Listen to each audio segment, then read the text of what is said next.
That's all I gotta say, people. That is my opening statement. Yankee. This week on Pass the Parsley, I'm gonna be making you fat stacks, boy. Do you like betting? Do you like sports betting? Do you like betting on sports and winning money? Then your boy got ya. Your boy got ya. Just listen up. This okay, I don't know what the fuck I'm doing. This weekend is UFC 259. Got Jan Blachowicz and Israel Adesanya. Killers, right? Absolute. I was about to say primates. I was thinking like primal alphas. I don't know, because calling Izzy a primate, that is very racist. Oh my god, off to a terrible start. First podcast, first minute, vaguely racist shit right off the bat. Gotta love it. Anyway, who fucking gives a shit? I really like this fight. This should be a good fight. I don't know what the fuck I'm doing here. See, people, I've been trying to do this podcast shit, and it's not working out well. I'm on like my 15th take.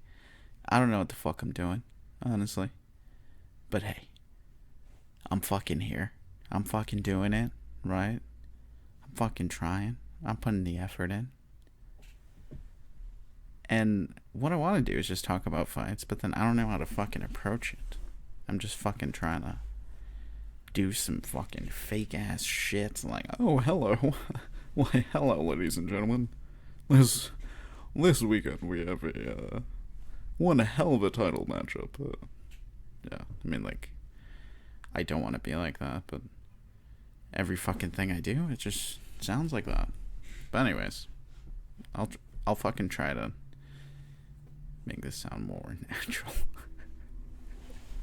Anyways, sports betting, people. That's what I'm about. That is my passion. No, it's not. But we got some good bets this week. I am going to give you 3 locks. Not 1, not 2, not even 3, but 3 locks of the week.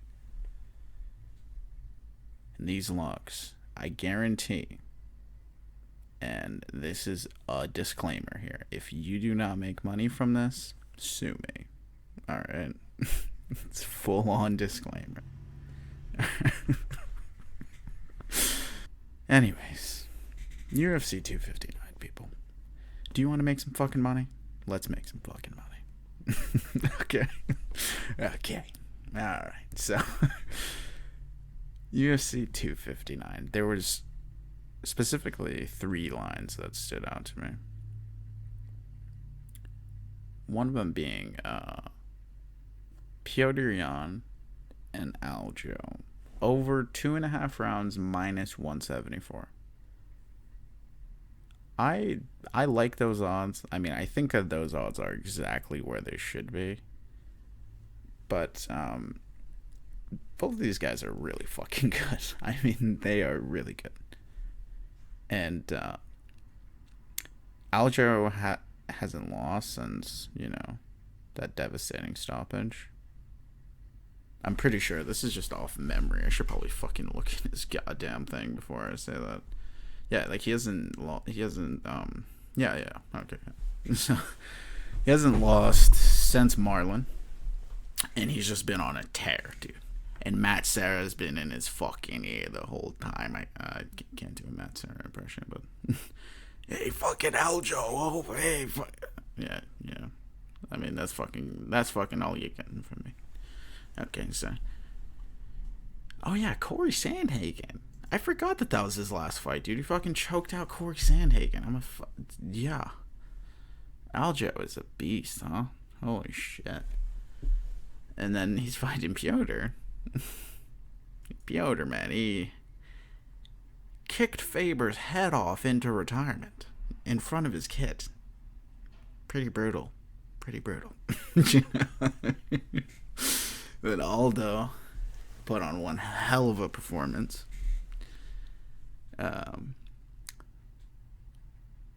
This is his first defense. Yes, of course.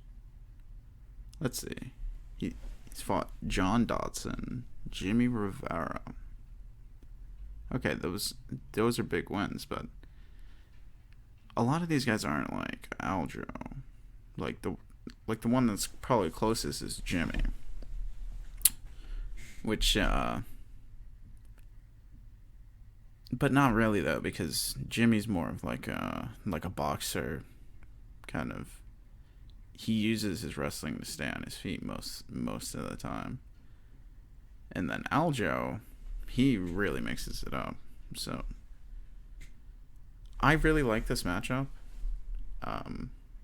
As far as canceling each other out, I really think it'll probably be a stalemate, which is great, because then that means that it'll probably go 5 rounds and it'll go the fucking distance, and this bet will work.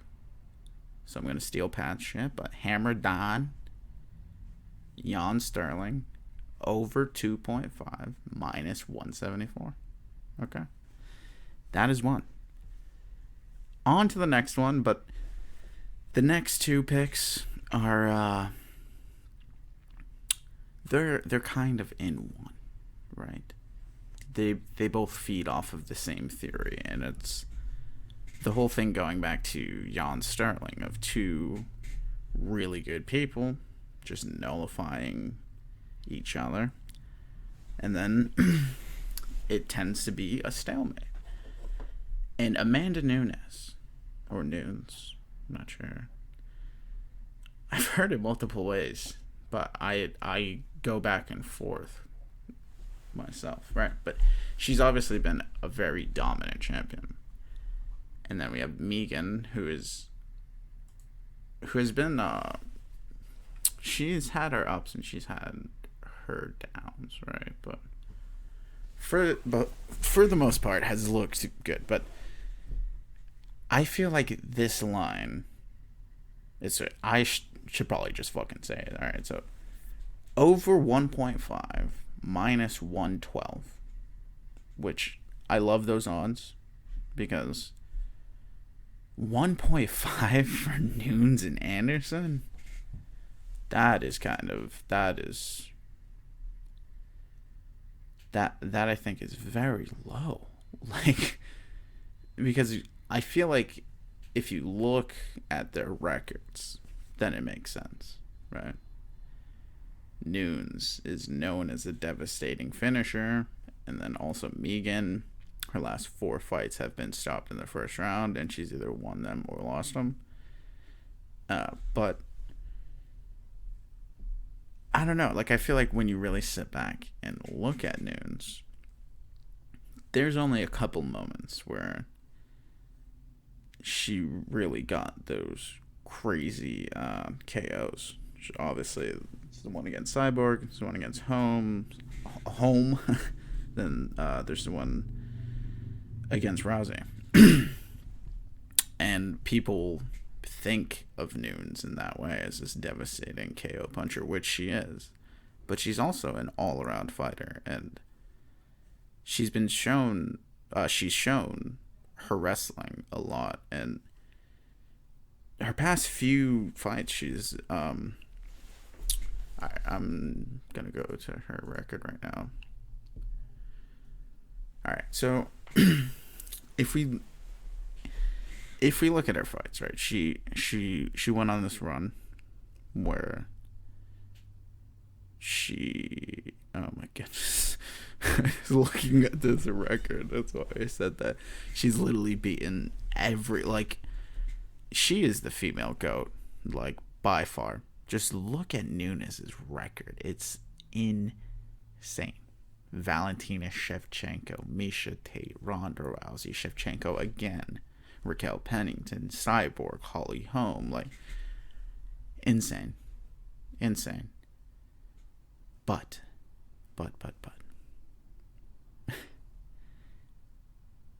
If you look at her early finishes, just the home one, the only exception I think is home, which kind of worries me a little bit. And then Tate, yeah. But Tate, I take out the Rousey, the Misha Tate, those two kind of take out, because she was a different person then, right? She didn't have the title then, and the Misha Tate fight, it's always different. Like, you change your fight style, you change how you fight when you win the belt, which Tyron Woodley, I feel like, is the epitome of that. If you look at his fight style before he won the belt and then afterwards, it's very different. I mean, it's similar, right?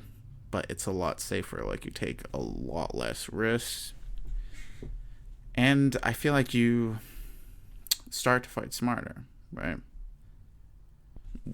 When you go through and look at her fight style, she's a smart fighter, which is why she's beaten so many people and so many of the top female fighters. I mean, literally all of the top female fighters. I mean, there's really none of them that she hasn't beaten yet. So,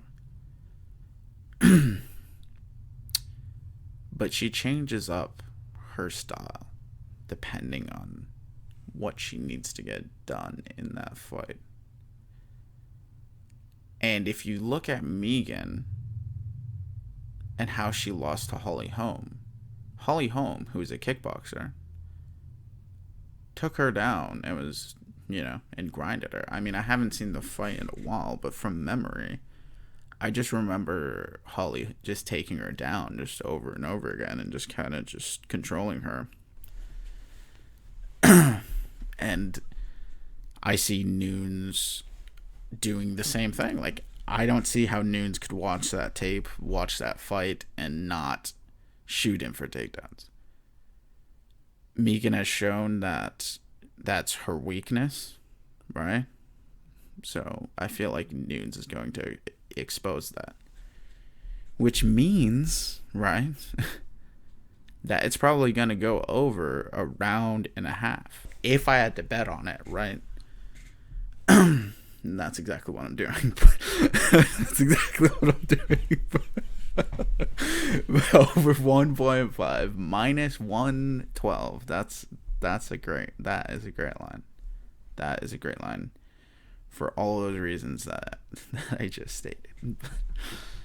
Yeah, and to that same point, I was going through a sports betting website, and they had one line that the Nunes Anderson fight plus 400 to end by decision. That is really good. I really like those odds, because Megan, while she's had her ups and her downs, she's a very tough girl, and she's game. I think she's ready to fucking fight. She's ready to go out there and not just fall over and kind of crumble. So I see her pushing Nunes, and I could definitely see this fight going all 5 rounds. I don't know how close it'll be, but I could easily see this fight going all 5 rounds. So that is a great bet too. So those are my 3 locks of the week, people. And just to review, actually, you know what? Looking back, Nunes Anderson to end by decision, I don't like so much. Like, that's probably my 3rd ranked out of all of them, right? So that's just kind of a fuck it bet, just because the odds are so good. Like, plus 400 to end by decision, that is really good. That's really good for Nunes, who, she hasn't. I mean, she hasn't, like, it's not like she finishes everybody. I mean, her last 2 fights have gone all 5 rounds.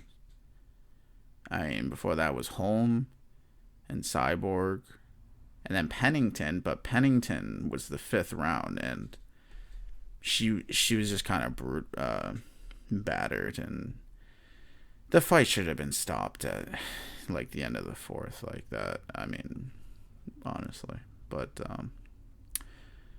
yeah. So that fight could have went 5 rounds in theory. I mean, if she didn't, take the amount of damage that she did. Like, I mean, obviously it didn't happen, but don't mean that in a disrespectful way, like anything. But then before that is Shevchenko.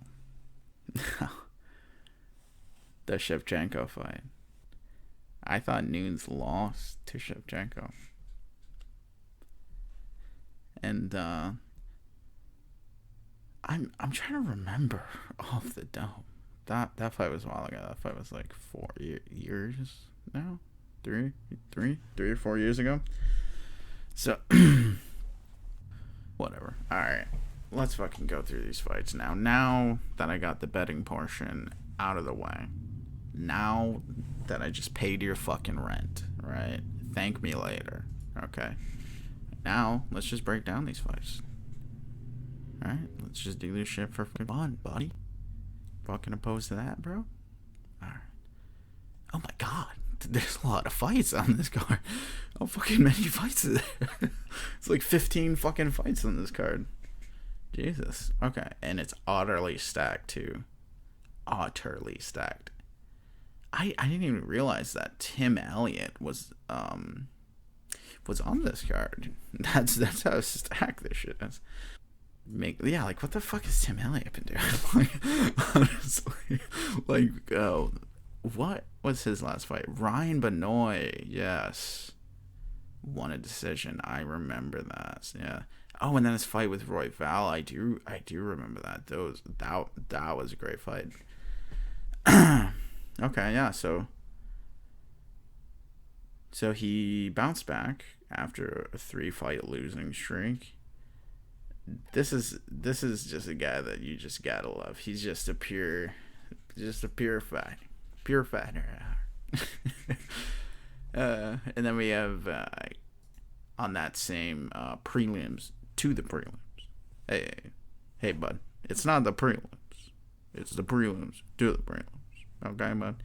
I mean, which I don't even know why they do that, because it's on ESPN Plus. Both of them are on ESPN Plus. Like, it's all prelims. It's fucking stupid, but anyways, Kennedy Njoku. I'm pretty sure that's how you say that. But he was a big prospect from Contender Series. And I remember him losing his debut, right? Like, didn't he step in on short notice versus Paul Craig, right? Yeah. Mm-hmm. And he lost that fight. Okay, so he won his last fight. Darko Stosic. I don't think I remember watching this fight.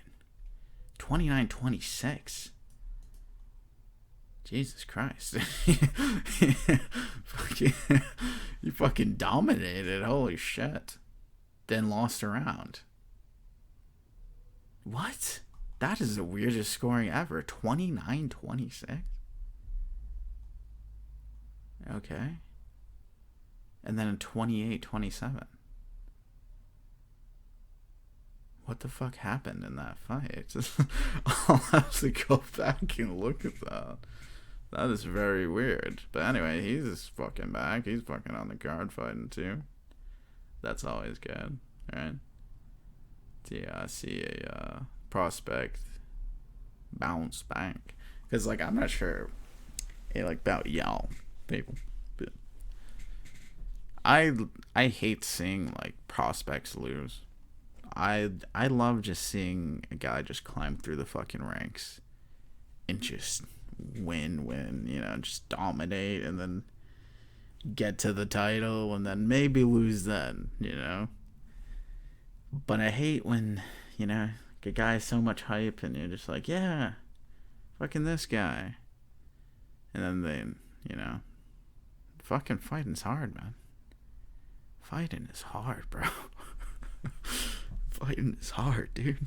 I'm not sure if y'all know that, but fighting is pretty fucking hard. Oh my god. Anyways, we have Askar Askarov. This dude is two letters from being Askar. Okay. But anyways, he's a fucking beast. To the point that I'm surprised that they didn't just give him the title shot. I feel like if they didn't do the rematch straight away between Figueiredo and Moreno, if like they didn't do that right off the bat, then Askar would have that title shot definitely. So he's fighting Joseph Benavidez. Yeah, which this goes to show how much they value the flyweight class. All right, this is the number one contendership fight, right? Whoever wins this is gonna fight for the title, like definitely. And they have him as the second fight on the prelims. Jesus Christ. Which, yeah, it's like Jesus Christ, bro. Like you can't. But then, looking at the rest of the card, though, I could see why they did it, because the main event of the prelims is Dominic Cruz, which that goes to show you how stacked this fucking card is. That Dominic Cruz is fighting on the prelims. It's the main event of the prelims, which granted is actually a really good spot. That is the most viewed fight of like the night, like as far as like statistics wise, that fight gets the most viewers. So, but there's a lot of people that just watch like the free fights, and then once it gets to like the main card, they just don't buy it. They're just like, nah, fuck that. So, which is why, that fight is the most viewed fight. So they got Cruz in that spot against Casey Kenny. But anyways, making his return though is Song Yadong, baby. He's gonna Song Yadong if you don't fucking respect, if you don't put some respect on his name. All right. He is coming off a win over Chito Vera, who's a beast. Love Chito Vera. He's coming off a win. He lost a fight to Cody Stamann. Or Stamann? Is it Stamann or Stamann? No, it's not Stamann. They definitely didn't say Stamann.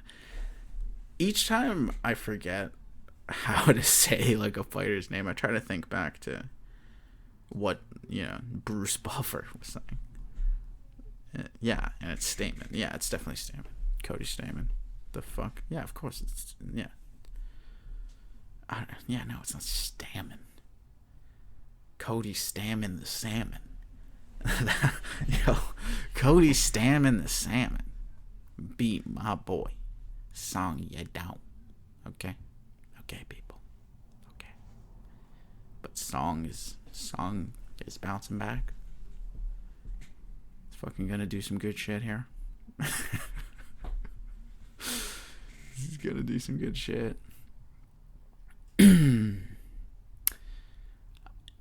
You know what? I'm realizing, like right now, people, that I didn't do enough research. Because I've been watching fighting for years. For literally all of my waking life, since I was a little boy, since I was like 8 years old. My dad would watch every single fight, and because of that, I watched every single fight. So it's like I just built up this little kind of database just information, just shit that I know, like, about these dudes. So I was just like, you know, I fucking know about these guys. We'll just talk about it. And then now I'm realizing I don't know who Kyler Phillips is. Who the fuck is Kyler Phillips? I'm just realizing that now. God damn it. Oh, I like the pic, dude. This fucking dude is rocking a luscious mane. Some nice fucking sunglasses, dude. I'm fucking liking it. Okay. Okay, so he fought twice in the UFC, once against Gabriel Silva and Cameron Else. Yeah, like fucking 2 points, like, if you know either one of those guys. Jesus Christ. Hasn't beat anybody of note yet. This is a big step up, cause Song is a fucking beast. So this'll be a good test for Kyler. On to the main card. You know it. You love it. No, the fuck am I saying? On to the main card. Got Alexander Rakic. One of the most entertaining 205ers in the UFC currently. I was just trying to think of something, but yeah, just the most exciting 205 striking wise. Like that guy could throw no strikes, and it's just entertaining to just watch him just bounce around the fucking ring. And he's fighting Thiago Santos, who's straight up a fucking savage. That man has Thor's hammer tattooed on his motherfucking chest. You don't get that shit unless if you can throw some bombs, kid. Unless if you could throw some real heaters. And let me tell you, Thiago Santos, that motherfucker throws some heaters. So, this is gonna be a fight that I'm gonna be on the edge of my seat, because I know that fucking Rakic, no, it's like Rakic, Alexander Rakic, fuck, I love the dude, don't know how to say his last name. Anyways, I'm gonna be on the edge of my fucking seat, because Alexander will have his hands fucking down, and he's gonna be doing his crazy fucking whoopsie doozy fucking drunken kung fu crazy style, and it's gonna be amazing. And then Thiago Santos is gonna wing bombs that are gonna be an inch fucking from just launching him into outer space, and it's just watching him weave that needle. I'm not even sure if that's a saying, but that is your fight of the night, people. That is your fight of the night. Just anticipation-wise alone, just knowing what both of these men can do, will just put you at the edge of your seat. What has Thiago done? See, like, the thing is, people, that I watch all of these fights, and I watch all of them, and then I feel like my brain just fucking, like, as soon as the card's done, it's like, don't need this shit now. So, like, whenever I try to think of, like, oh, what was this person's last fight?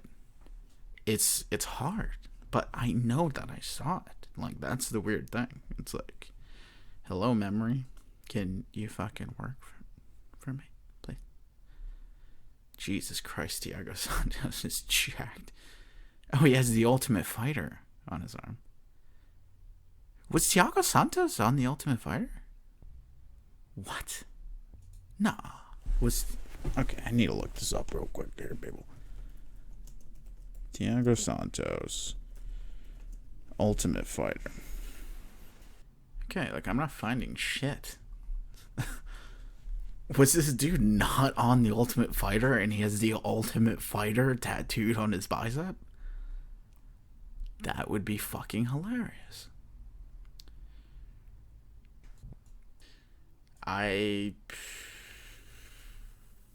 can't find anything. Feel like it would come up. Feel like that would be on his fucking wiki. You know? Oh, he gained entrance into the UFC by competing on The Ultimate Fighter Brazil 2. Oh. I didn't realize that Thiago Santos was that recent. For some reason in my mind, fucking Thiago Santos is a dude that's been in the UFC for like a decade. But he hasn't. Has he? Oh, yeah, he's been in the UFC for 7 years. 8 years. No, I have. So he has been in the UFC for close to a decade. Wow. Now, I'm just realizing that fucking holy shit. Time flies by. My goodness. Wow. That's how long ago that shit was. Ultimate Fighter Brazil. Oh my god. 2 was in 2013. Fucking hell. Feels like that shit was like fucking like right around the corner. Like it feels like that was like 4 years ago, 5 years ago maybe. Shit is going on 8 years old. Yeah, it's 8 years old. Holy fuck. That's fucking crazy. That's crazy. Alright. Yeah, like this season was good too. This season was really good. I remember this season, and I remember oh my god, someone was dissing Nogueira's jiu-jitsu, right? Like, wasn't this? Who? I'm looking through the coach. Oh my god, why can't I think of his name? What was that from? Where Vinny Magalhães? He was calling Nogueira. He's saying that everything he does is basic and stiff, which is very rude, but he does have a point. But that's because the basics work, right? And they worked for him, so that's what he did. But Philippe Verdum, sorry, I'm just looking through. Who the fuck is Philippe? Dude. Fabricio, what, has a brother named Philippe, and he's into capoeira. Philippe Verdum. Okay. He's like, hey guys, here's my way shittier brother.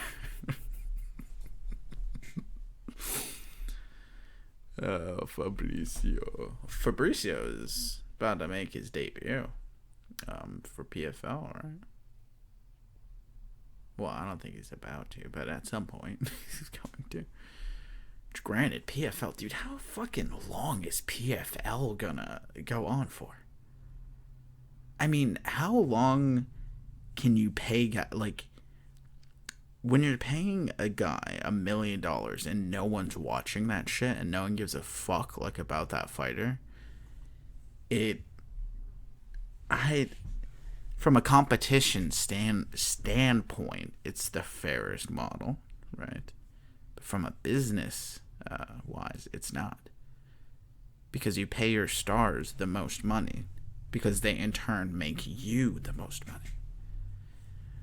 So if you're just paying millions to just random fight, I mean, they're not random fighters. I mean, they're good fighters, but it's like people aren't lining up to watch Lance Palmer. Like, I could tell you that. I mean, I love Lance. I watch all of his fights, but say the average person that watches, just any fucking UFC fight, I don't think they know who Lance Palmer is. And I feel like that example is really bad because Lance is a beast and he's probably one of the only guys that is worth it on that roster to win a game. I just can't think of like the other guys. That's how fucking meaningless these. Jesus Christ, why the hell am I dissing this so fucking much? The hell is my problem?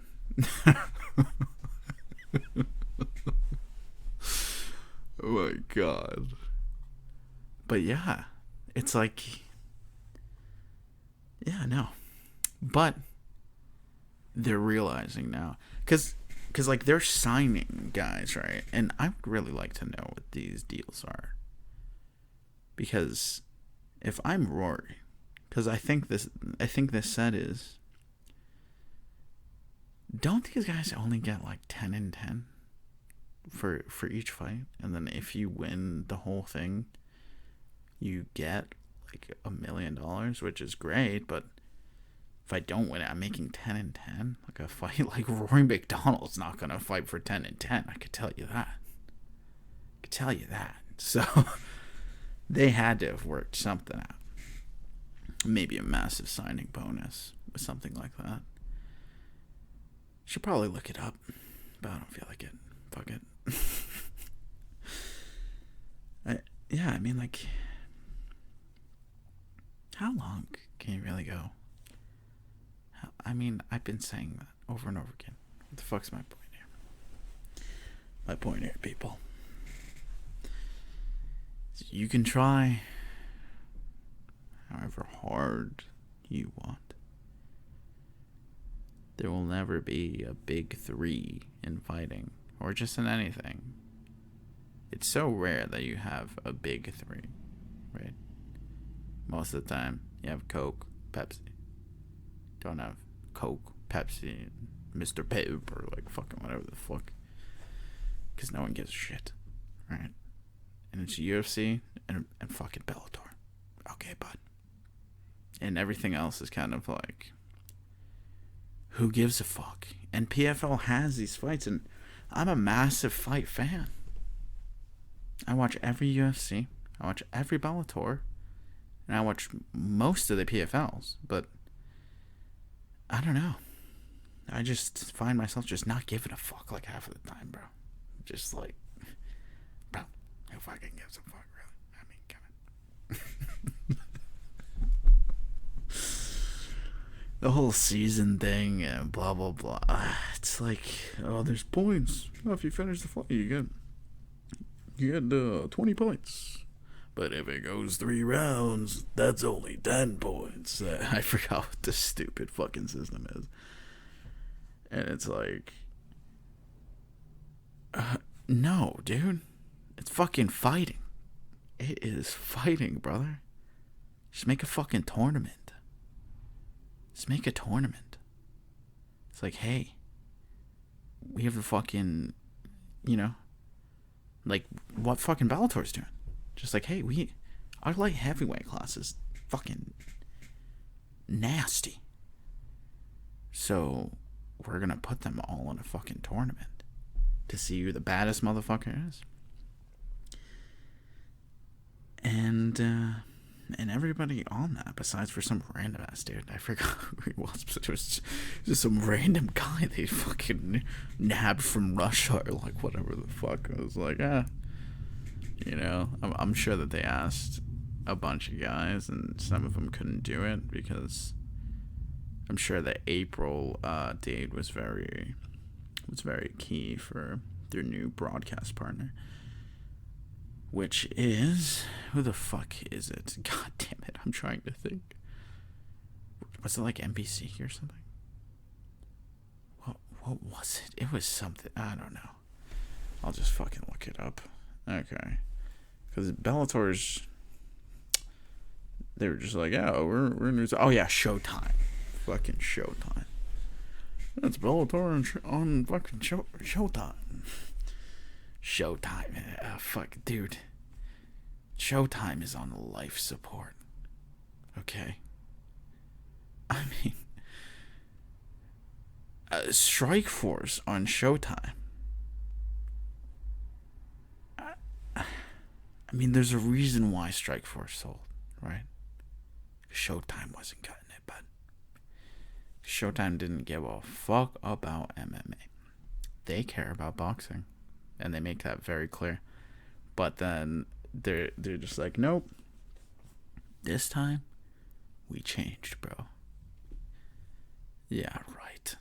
Yeah, right, bud. Like, yeah, right. Oh my God. I mean, it could be good, right? It could be good. But I don't know. Like, I don't. I feel like this is just gonna be. It's just gonna go the same way as Strikeforce, where they're gonna build up an insane weight class, where it's going to rival the UFC. Then the UFC is gonna be put in a corner, and they're going to purchase Bellator. How long this will take, who fucking knows? But I mean, history repeats itself, people. Did it with Pride, did it with Strikeforce, did it with WEC, right? If they see that another league has weight classes that are better than theirs, they will buy that league. They've done it historically. And the way that Bellator is going, man, they're a 205 class. I mean, you would have to say rivals the UFC. I mean, we have a big fight that's like obviously coming up with Izzy and Jan, which is very exciting. But then, I mean, you look at the top guys in that, and I mean, just off the top of my head, I mean, you have Anthony Smith, you have Dominic Reyes, you have Thiago Santos, you have Racic. So it's like, there's some exciting matchups, but I don't know. But then you look at Bellator, and they have Vadim Nemkov, they have Ryan Bader, they have Phil Davis, they have Yoel, they have Anthony Johnson. I mean, that's a pretty good fucking 205 weight class. I mean, come on. I mean, if you compare them both, give me Bellator's weight class. Give me Bellator's. I mean, honestly, I mean, I love Jan. Jan is fucking amazing. I think Jan would probably beat all of those guys. Most of them. But probably all. But you never know, because people like to act like Bellator is a B league. Bellator is not a B league. Granted, yes, they have a lot of fighters that are not UFC caliber, right? But that doesn't mean that they don't have A-tier talent, right? And we could see that from Chandler. I mean, Chandler just went and knocked out Dan Hooker. It's bloody Dan Hooker.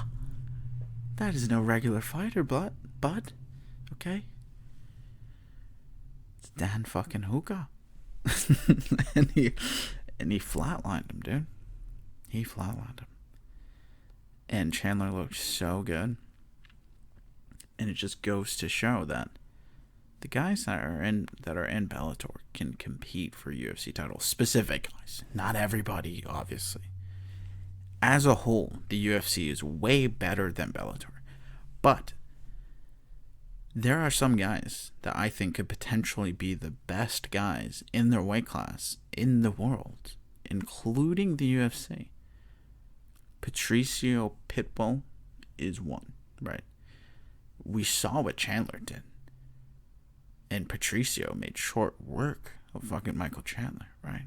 I mean, Patricio is a fucking beast. I mean, and Douglas Lima.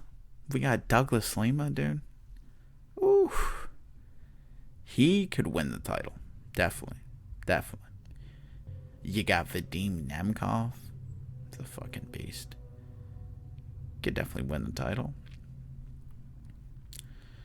Just trying to think off the top of my head. But yeah. But the big two is Patricio Pitbull and Douglas Lima. Those two guys are top tier talent, and I think could win the title in the fucking UFC, baby. So, to act like Bellator is B League is kind of crazy. It's kind of crazy. You need to put some respect on their fucking names, boys. Okay, put some respects. Put the respect on their names. Okay.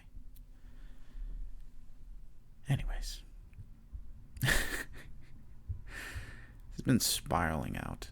So just talking about how fucking stupid PFL is. Like, fucking hell.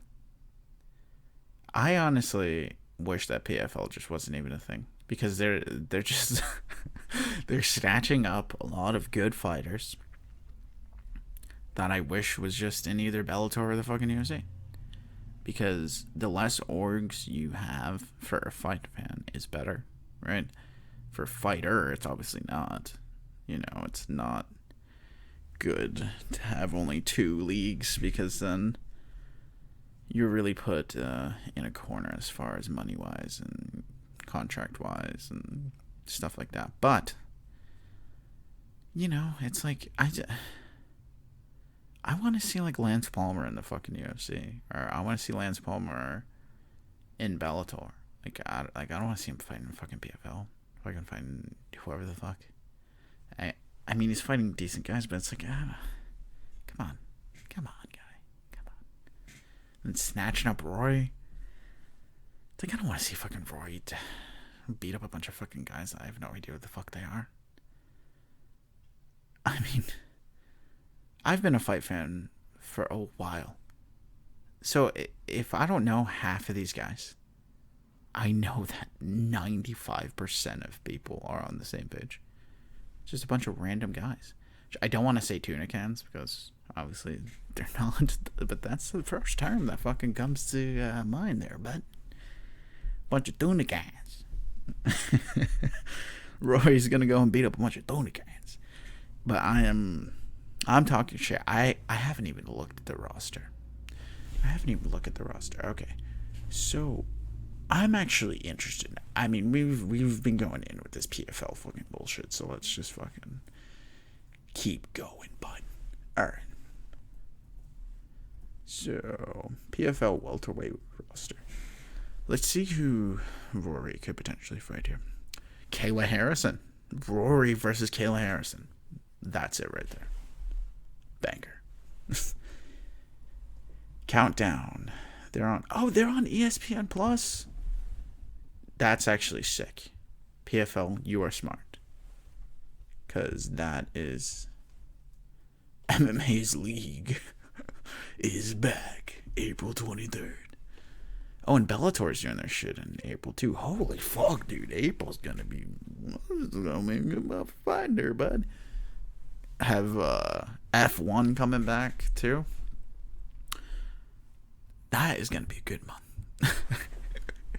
April is gonna be a good month, and gonna be done with this fucking bullshit snow. I hate the fucking winter. This shit sucks ass. Oh, Rory already. Oh yes, I remember seeing this. Yes, I remember seeing the post me showed. Who the fuck is me showed? Like what? Oh no way.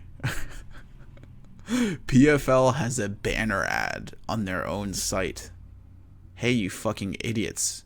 You're paying Google to put an ad on your own site. You fucking retards. I shouldn't have said that. Shouldn't have said the R word.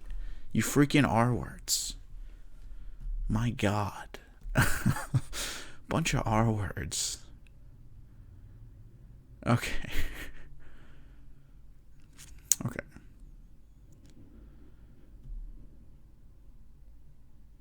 Okay, look.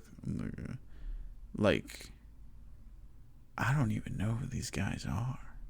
Oh, yes. I'm trying to find the roster. Why is it so hard to find? They're just like, oh, here's all of our past champions. It's like, I don't care. I want to see your roster. Where's your roster there, bud? Okay. Got Bubba Jenkins.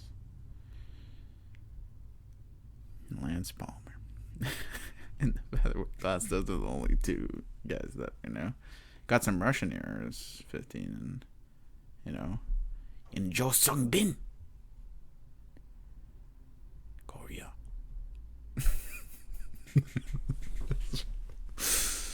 That's probably not good. Okay.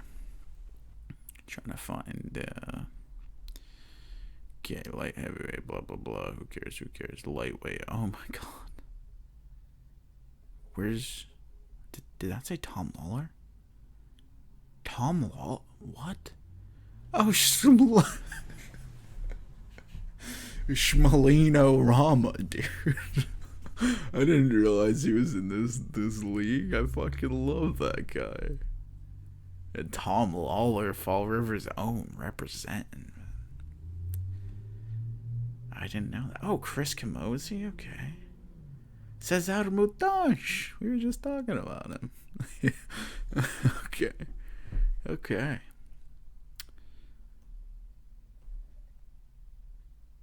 Lightweight. They have OAM, baby. Okay, yeah, fucking welterweight. Jesus Christ. Why is that at the bottom of the fucking thing? So stupid. Okay. They have Alexei Kunchenko. Don't know who the fuck that is. Looks 50 years old. And he looks like he's killed 25 men. He's 20-2. That is... Gleison Tebow? What? What? Okay.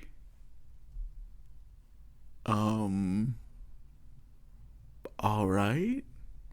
I didn't know he was still fighting. And I thought he was... What, the UFC cut Tebow? Okay. Alright, so I guess Gleison Tebow was fucking in it. Okay. João Zeferino. Took me 5 times to fucking say it, but hey. And Magomed Karamov. What's up with the Russians and, like, having their first name just be, like, Askarov? That could be Askar. That's like two fucking letters off there, bud. And Magomed Karamov? Why put the Magomed twice, bud? Why? Just fucking... Like, but now that I'm thinking, that's the last name, right? So it's like, yes, we have a very strong Russian lineage of the Magomed Karamov family. And I will name my son Magomed after our own last name. Magomed Kamarov. Okay. A lot of Russians on this roster. Nikolai Alexakin. Hello. My name is Nikolai. And I am a welterweight Russian. Okay. Then we got Saribusi. I don't see. No. Jesus Christ, this guy's 8-5-2. I mean, I don't know. He must have a kickboxing background or something. I mean, I can't say shit because I am 0-0. But, for Rory McDonald to be fighting against 8-5-2, it's like, what? But his next fight is against David Michaud. Which, who the fuck is David Michaud? David Michaud is one of these guys with a luscious mane, but doesn't fit his head whatsoever. Like, this dude has the face of a state trooper that's corrupt and doing a 10-year fucking prison bid. That's from South Dakota. Okay. Fighting out of Arizona. Down there with John Crotch. I'm not sure if he's down there, but just anybody fucking training out of that state, that's just automatically who I assume you'd be training with. Okay, so fought Ray Cooper, lost that. Besides that, went on a little streak against a bunch of people that I don't know. Oh, John Howard, he beat John Howard. Okay. So at least he's semi-decent. Like, what the fuck is PFL? Dude, oh my gosh. I feel like I've just went on a half an hour rant about fucking PFL. Fucking.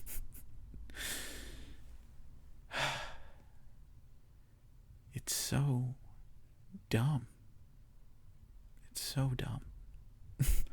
And all of these amazing fighters just being wasted in some fucking dumb gimmick concept that some dude, I think it was Ray Sefo, right? That Ray Sefo pitched to fucking a bunch of billionaires. It's just like, hey, see, every sport has a season, right? But why not fighting?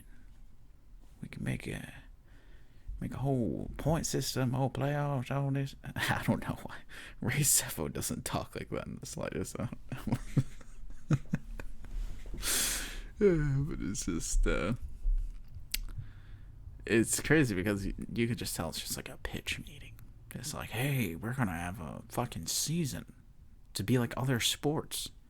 It's like, hey, bud, I could tell you what doesn't have seasons. Combat sports. Okay? Because it's one-on-one, bud. This isn't a team sport here, guy. There's no off-season. It's all year round. You can fight whenever. I mean, this format doesn't work in fighting. And it doesn't matter who the fuck tries to come up with the next gimmick shit next. Because, like, what was the old fight league? Because in my head it's just PFL, but I know it wasn't PFL. Or was it called? Was that also called PFL? No. WFL? I don't remember. It was fucking one of those. It's just a fight league that is the same shit. Same shit. Just rehashed. And that shit didn't fucking work out. And it was the same thing. Where they had a couple of awesome fighters that were just held hostage in this. In some shitty fucking off-brand league. And PFL, when I first heard this, I was just like, okay, they're not going to pay their fighters. There's no way that they're going to pay their fighters. Talking about giving a fucking $1 million to just whoever wins, like, the tournament. And get, like, what? Like, how are you going to make money from this? How much is the TV contract worth? I mean, like, what? Like, that doesn't make sense. Like, you can't just have nobody watch your fight league and pay a bunch of nobodies $1 million. Just not gonna work. It's not. But hey, they proved me wrong, and they paid their fucking fighters, and they have multiple seasons, and they proved themselves, and because of that, they got some big signings. They got Verdum, they got Rory. So let's fucking see what happens. I mean, let's see what fucking happens. I mean, it starts in April. I mean, like, I talk so much shit, but I'm still gonna watch it just because I'm a fight fan. But most people aren't, because who gives a fuck? But I tell you what, I do give a fuck about this fight card. I literally just went on a spiral. I don't even know how we got to here, people. Like, how did we get fucking all the way down here?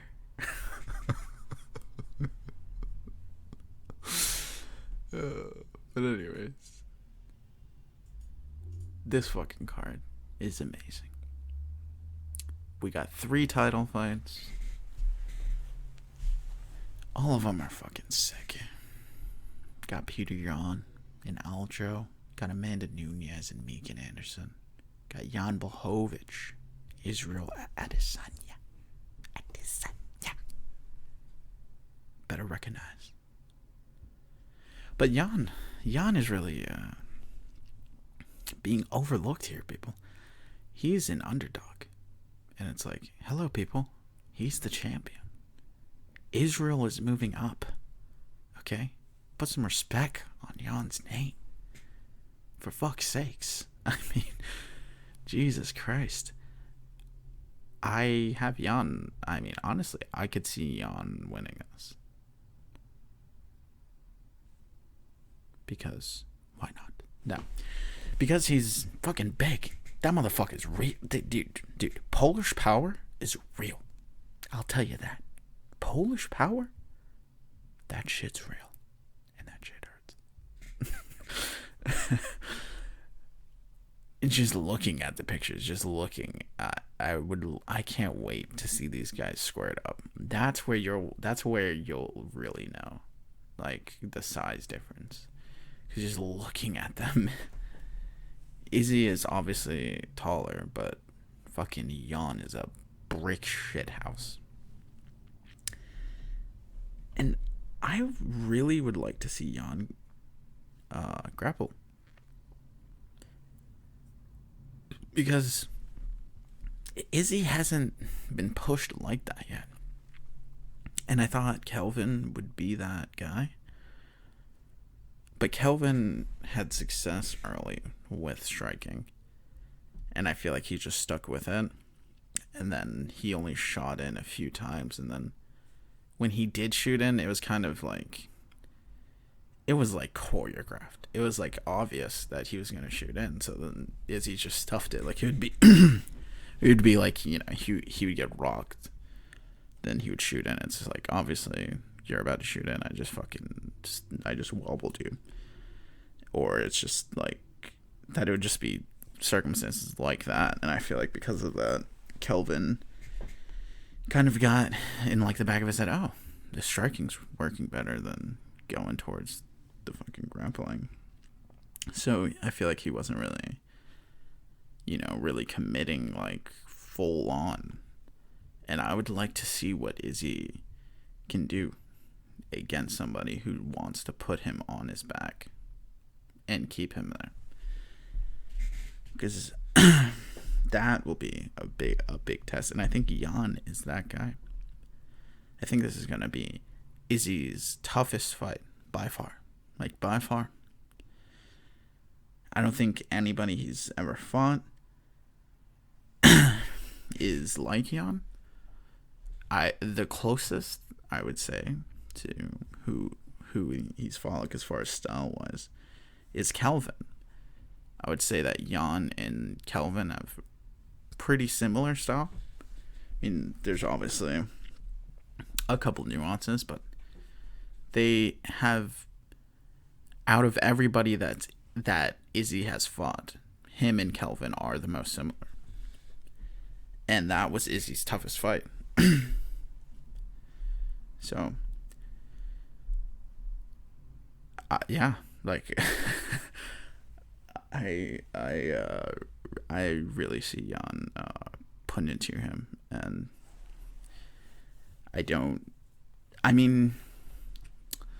because I could see Izzy catching him. Like that's the thing, is that Izzy, I feel like almost every fight before, I'm just like the Yol fight, I was like, oh my god, like Yol just needs one. And the way that Izzy strikes, that his one weakness is that he sometimes gets caught standing straight up, right? and against Alex Pereira. That is what he used to expose him. Is that if you counter Izzy when he's standing straight up, you can catch him, right? So, but the thing is that getting to that point is easier said than fucking done. Because Izzy is a scary man. He's a very, very technical guy, very sharp shooter. So, I forgot what my point was with that, but I always sleep on Izzy every fight, and it's not necessarily that I think he's gonna lose. It's just with Yoel, I thought that he could get caught standing straight up, and then that didn't happen. I mean, he fucking Izzy just nullified him, and Yoel really did nothing that entire fight, and then he blamed Izzy for it. It's like no, bro. You can't just go into a title fight then expect that the champion is going to give you a bunch of looks and is just going to throw a bunch of random strikes. Where that's what Yoel was doing. Yoel was waiting to counter. He was just sitting back and waiting to counter, and then Izzy's nah, bro. I'm not giving you that. I know that that's what you're fucking doing, and I'm not going to give you that chance. And he didn't. And because of that, it was an extremely boring fight, but he did what he had to do, right? So, with the Yoel fight, I thought that Izzy could have a tough time, and he didn't. The Paulo Costa fight, I thought the same thing, and he didn't. So, it could be the same thing with Jan. I think this is going to be his toughest fight by far, but then Izzy could just go out there and just fucking smoke him. One thing, though, let me just pull it. Has Izzy ever fought 205? In kickboxing? I don't think so. I think he was a middleweight in kickboxing. And then I think he was a middleweight in MMA. And then I don't think he's fought outside of that. Okay, yeah. Okay, so he boxed at light heavyweight. Oh, wait. That's boxing. Light heavyweight, which is middleweight. Yeah, so he's been 185. He's been 180. Yeah, so he's been fighting at 185 his entire career. He's never fought at 205. I never realized that. So who knows if that power will translate? Because, granted, Izzy's style is a style that on paper should translate. Because he doesn't throw with just power, right? He doesn't knock guys out because he's fucking throwing these bombs, right? He's knocking guys out because he's throwing these technical, precise shots that are perfectly timed. So, that moving up in a weight class, in theory, should translate. But you never know, because it's just Jan is a thick motherfucker, dude. That Polish power is fucking real. And has Jan been finished? I want to say that Jan was finished by Thiago Santos. Right? Yes. He's only been knocked out twice. Okay. His first one was a leg. Oh no. Okay. So he's only been stopped by punches once, and that was Thiago Santos.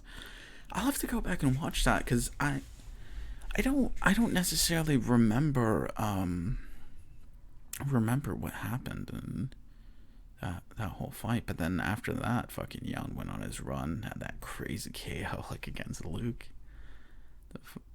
Yeah. Oh, and then Corey Anderson before he smashed his face off of the fucking path. That was a brutal lockout, which Corey was going on fucking podcasts and Like, it's different now. Yeah, I'm gonna be. But that's the thing though, is that it doesn't matter what your mindset is, what your mentality is, when there's a 220-pound Polish man that's flinging his bones at your face. Once that connects, it doesn't matter what your mindset is. It doesn't matter what your mentality is. You're fucking going out. So, and Corey striking, I feel like he ran into a problem that a lot of people do, where it's like, you can't close that gap. Corey's grappling is phenomenal. One of the best wrestlers in the entire weight class. But his striking didn't necessarily translate. And I mean, he got knocked out by Jan pretty bad. Pretty bad. And then Jan won the belt against Dominic. Fucking, I want to say it was a left hook, right? Like, wasn't it a lead hook that got him all fucking wobbly? Got Dominic all wobbly. I fucking finished that. So, yeah, let's see. How I said that Izzy has never fought anybody like Jan. Now that I'm looking through, I don't think Jan has ever fought anybody like Izzy. Just looking quickly through this, the closest guy that I even think, that the thing is, no one fights like Izzy. There is, maybe if you get someone like, I don't know, like a Stephen Thompson or something like that, but even then, it's like, he doesn't have the side. It's like the closest guy that Jan has fought that is similar to Izzy, I would say, is probably Luke Rockhold. But, Luke is a lot more basic striker compared to Izzy. Luke is a great striker. He has good kicks.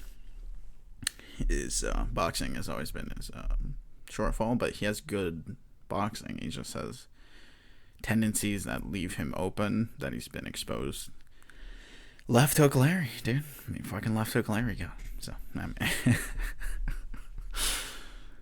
but anyway, so the closest person that Jan has fought to Izzy is Luke, and he fucking KO'd Luke. But I don't think that that's a real comparison as far as style wise. So that's why this fight is just interesting as fuck, because neither guy has fought really anybody similar excuse me to each other. So I love this fight. The odds for this, it was over 2.5 minus, I think it was like 142. That is a pretty good bet. I think that that's a great bet. That this fight will probably will probably go the distance, but there's either going to be like a crazy I was about to say there's going to be a crazy KO or sub, or it's going to be a decision.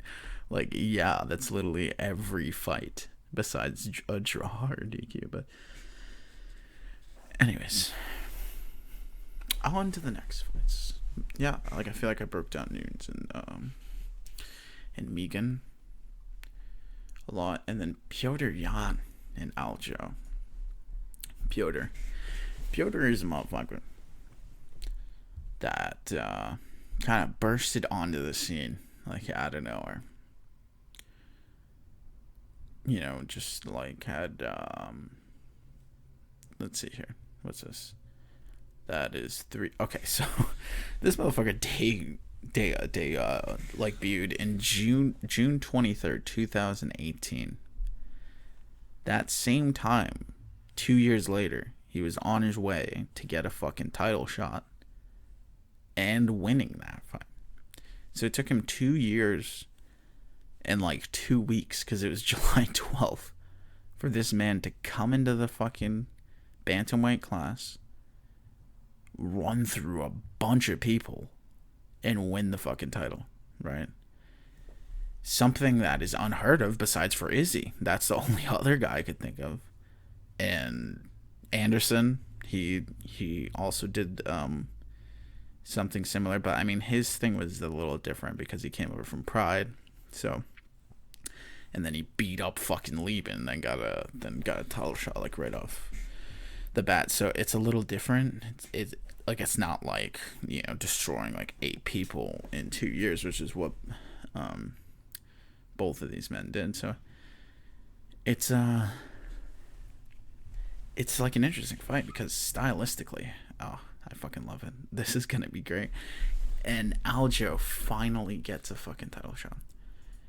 Aljo, I mean, this is a fucking man that he got knocked out brutally, right? I mean, a lot of people have seen it. I mean, Marlon caught him with that head kick. That was kind of like a knee. I mean, he like hit him with the knee, but it was like a head kick.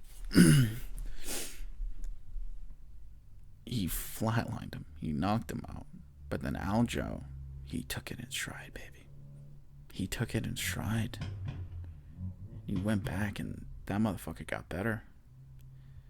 Right? Which a lot of people, I feel like, wouldn't do that. Like, a lot of people don't have like the not the mindset, but they just don't have the mental capability to fucking do that. That takes a lot to get knocked out in that way and to come back. I mean, the only other person that comes to mind is Bisping, right? I mean, Bisping got brutally knocked out and he came back and, like, years down, won the fucking belt. So just goes to like show, just because you get brutally knocked out doesn't mean, you know, your career's done. And I hope Buckley, like, I'm not sure how to say his first name. I think it's Joe Kim, or I'm not sure if it's Joe Kim or Yakim, but Buckley.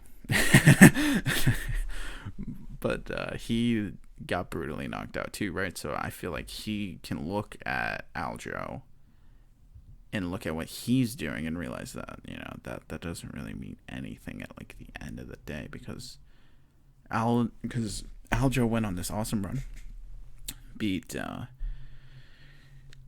Cody Stamann, beat Pedro Munoz, beat Corey Sandhagen. I mean, those are some of the best guys in the entire weight class, and he has the power of Matt Serra. He has the power of Matt fucking Serra, dude. There is no coach that I love more in the fucking UFC than Matt Serra. So, I mean, like, I would love to see, you know, like, one of his guys, like, you know, win the belt once again. I mean, they had the run with fucking Weidman, and I mean, that run with Weidman was glorious. It was honest. That run with Chris Weidman was something else, man. It was just honestly beautiful to watch, like, in the moment. When he knocked out Anderson Silva, I was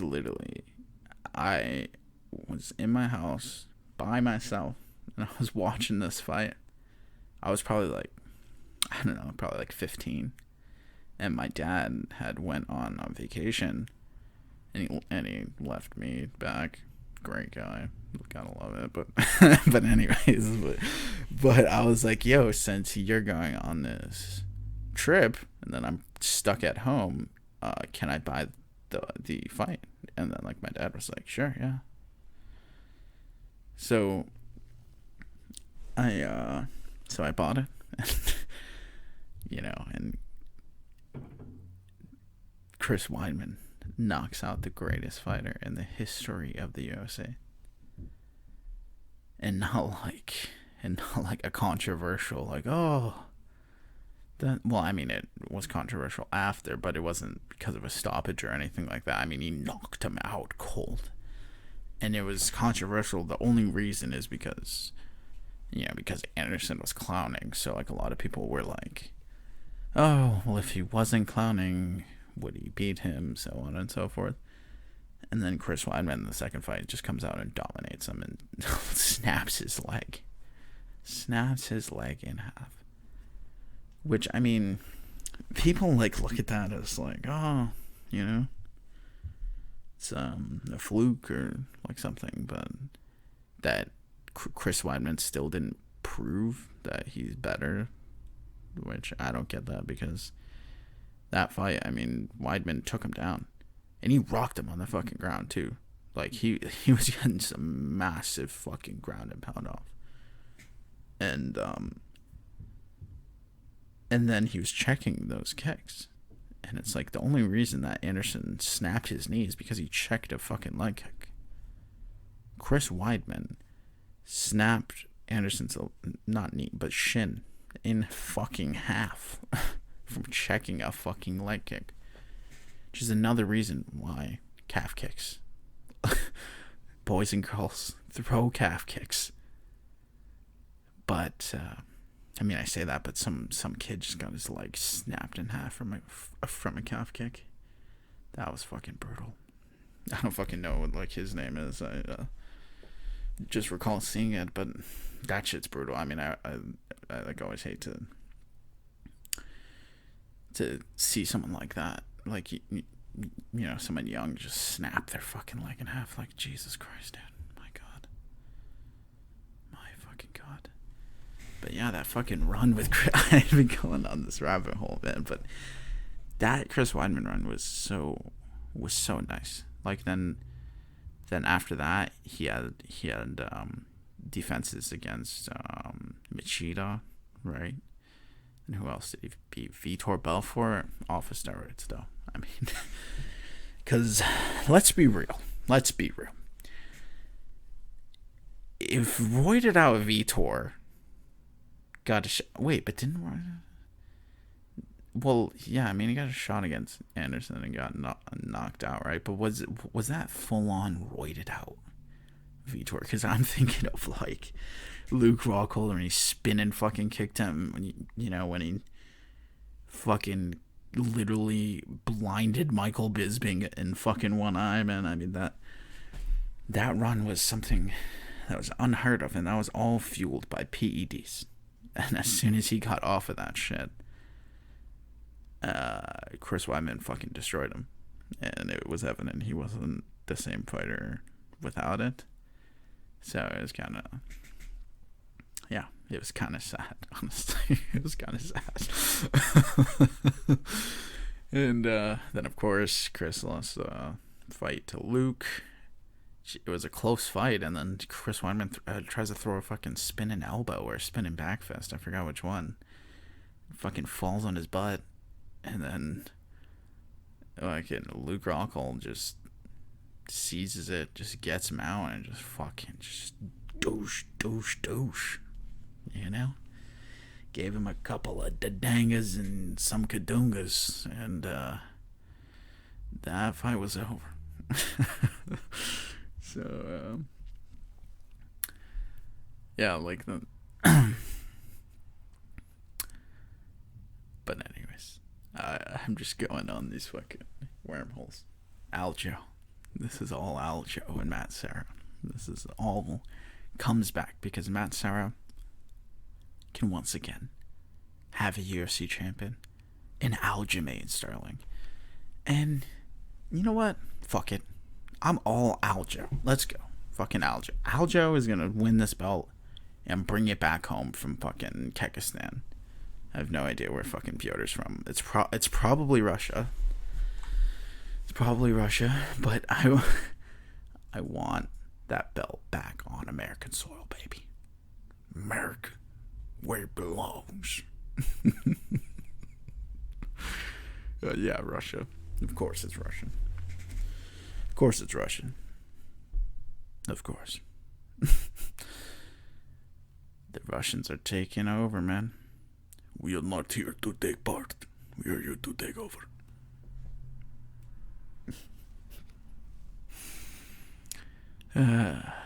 Kamzat.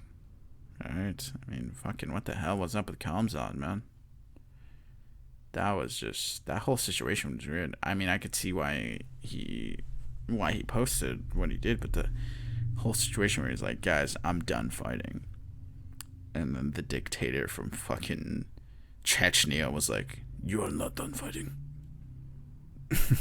My country depends on you. My people depend on you. You will come here. I will give you rehab. #1 facility in all of Soviet Union. You will get you on training program. And you will come back. And you will fight for the people. It is called African. I am actually African. I am not from Russia. But yeah, and then fucking Dana was like, yeah, Kamzat, slow down there, buddy. Retirement? What are you talking about? You're talking all crazy. It's so funny that when anybody that has star power that tries to stop fighting, which I love how fucking Dana is like, oh, when a guy wants to stop fighting, I am never gonna be that guy to push him, which he's not for 90%. But for his big stars, he always is. He always is. Like, Khabib was like, I'm done. And he said that, like, and then fucking Khabib's not even stripped yet. That's how much Dana doesn't want Khabib to retire. He hasn't even stripped him of the fucking title. Cejudo retired. He stripped that motherfucker literally like the next day. It was so quick. And then just everyone was like, damn, that was kind of quick. And he was like, yeah, well, the guy stopped fighting. The guy said that he hung it up, so why, but but then Khabib, where he said that he's done fighting, and then fucking Dana's like, whoa. I mean, like, I just need to talk to him first to make sure. And then fucking, he said like 5 times, like, look, I'm done. Maybe GSP. Maybe in some universe I'll come back. Maybe. And then fucking Dana takes it as, oh, there's a chance. There's a chance. Don't strip him yet, boys. Don't strip him yet. Oh my god. And then fucking Kamzat was the same thing. Where like Kamzat was like, hey guys, I'm coughing up blood and I think that I'm gonna die. I'm never gonna be the same after catching COVID, so I'm gonna stop fighting. And then fucking Dana was like, whoa, slow down there, pal. Okay. Which, I mean, granted, what Kamzat was going through is a very common thing that I feel like a lot of people go through when they're coming back from getting hurt. That you go from, you expect your body to perform a certain way, and then you come back and it doesn't perform in that way, and you're just like, oh fuck. Like, oh my god, this is not good. like I'm fucked. Yeah, which I'm sure that's that's what he went through. Yeah, where he tried to come back from like COVID. I'm sure he's like, I've been out for a few weeks. I'm on these fucking steroids. I'll just go back and train. I'm feeling decent. Went back and trained, and it's just like, yeah, I'm sure you're feeling decent when you're walking, but not when you're pushing your body to the limit. And then he tried to push himself. Didn't work out.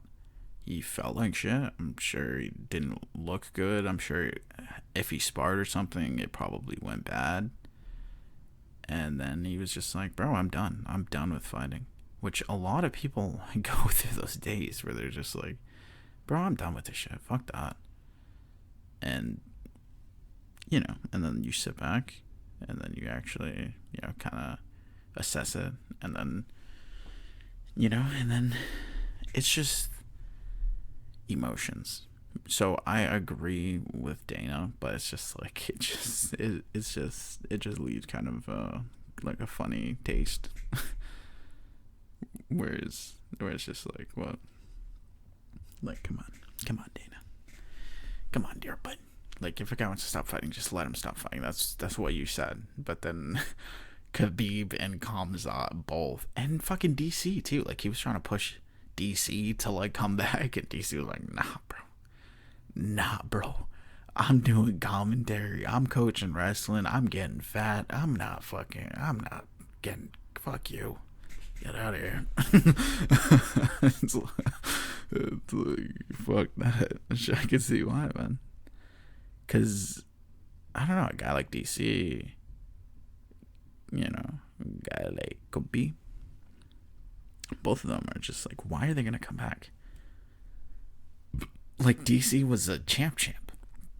The fuck is he going to come back and win the belt? Like, I mean, why? He already did that. There's no reason for him to come back. Besides that it would sell pay-per-views. And it would make money. And it would make Dana White and the UFC money.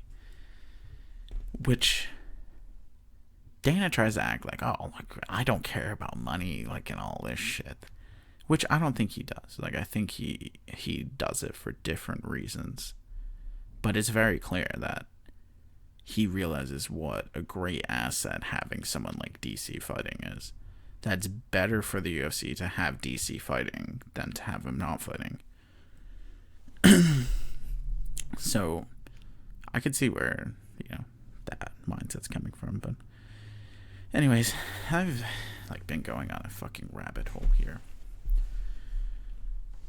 I know that no one's probably going to listen to this, and definitely not at this point. If there is literally one person that is still listening, I love you with all my heart. But there's not going to. But fuck it.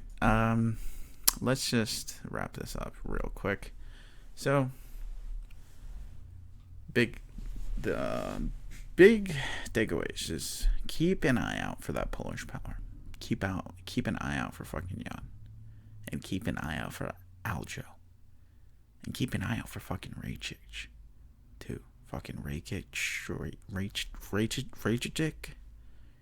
Rakic. Keep out for that motherfucker. Keep your eyes. Fuck. Damn it. God damn it. Alright. Jan Blachowicz. Alright, people. Fuck. This is fucking terrible. Alright. Just quickly. Locks of the week. Jan Sterling. Over 2.5 rounds. Minus 174. Right? Amanda Nunes. Fucking Megan. I forgot her name for a second. Amanda Nunes. Megan Anderson.